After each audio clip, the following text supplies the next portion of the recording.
Yeah, Sai. We all know how beautiful and important chanting is in our life.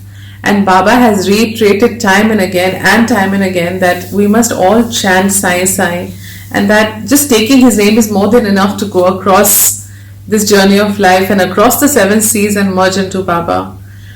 But I used to always wonder, what is the difference between chanting with complete consciousness in the chanting, where I'm just thinking of Baba, I'm merged in him and I'm saying Sai Sai. And at the same time, on another day, I'm saying Sai Sai, but my mind is in 100 different things. I'm thinking of so many other things, yet the chanting is going on. But Baba says taking his name is enough. So, is there a difference in this chanting and the other chanting? I would always wonder. And I was talking to Papa one day, and he explained it so beautifully that I decided to make a video of this. So he told me the story of two farmers, okay? Both had fields and both would sow their seed and reap their crop every year. The difference was one farmer would just sow the seed and look after the farm enough so that the crop grows. He had a lot of other things that he used to do for earning money, so his mind used to be in a lot of other things as well. But he would still look after his field, water the plants, get the fertilizers in time, get the pesticide spray on time. He would do all of that, yes. But his mind was in various other things as well.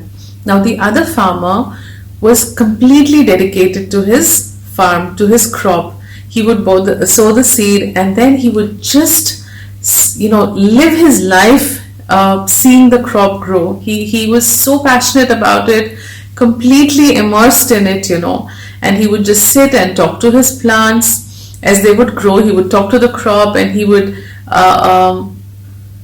sweat it out completely to make that crop grow beautifully. Now, Papa said, what is the difference between the harvest of the first farmer and the second farmer?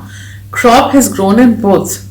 One has got a decent crop, the other one is beautiful. It's blooming, blossoming, growing, it's lush, it's green, it's vibrant, and anyone who consumes it will get so much more good energy because the farmer's life, his soul is inside that crop. So what is the difference in the two? And the moment Papa said that, I understood what he was trying to say. That exactly is the difference when we say Sai Sai with little focus and with lots of focus. When I have little focus, it is like the first farmer who had little focus in the farm. He still got the crop. So we will also get the benefit of chanting. We will get the blessing that comes with the chanting of Baba's name.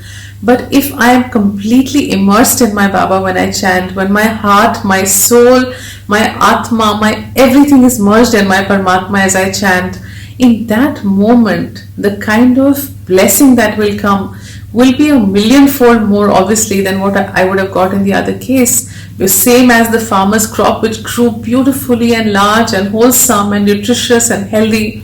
It's like that. So when we are chanting Baba's name, we must make the effort. See, when you're chanting, you might as well take the blessing from Baba for it.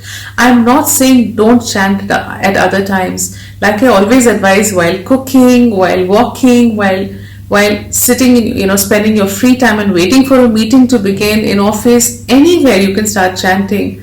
The point is, while chanting, your mind, your heart, everything has to be with Baba. Instead of saying Sai Sai and thinking, oh my project, oh my maid, oh my children, oh my work, oh my car, oh my shopping, 100 thoughts playing in the mind, and then I'm saying Sai Sai, then I'm like the first farmer. So I thought I'd rather be like the second farmer and get the best of Baba's blessings with my entire consciousness with Baba. And it's beautiful when my complete consciousness is merged in my God's consciousness, in Sai consciousness. Oh my God, that's the best and most beautiful space to be in. That is where my soul starts evolving and growing, and you just kind of you're on your journey to merge in your Guru. You don't even know what's happening and the changes are happening. You don't even know that the cleansing is happening, but the cleansing is happening. It's beautiful how just taking his name is so uplifting for our soul, for our journey, for our life. So be like the second farmer, and when you're chanting his name, be with him in that moment. Sending you blessings and loads of love. Ya Sai.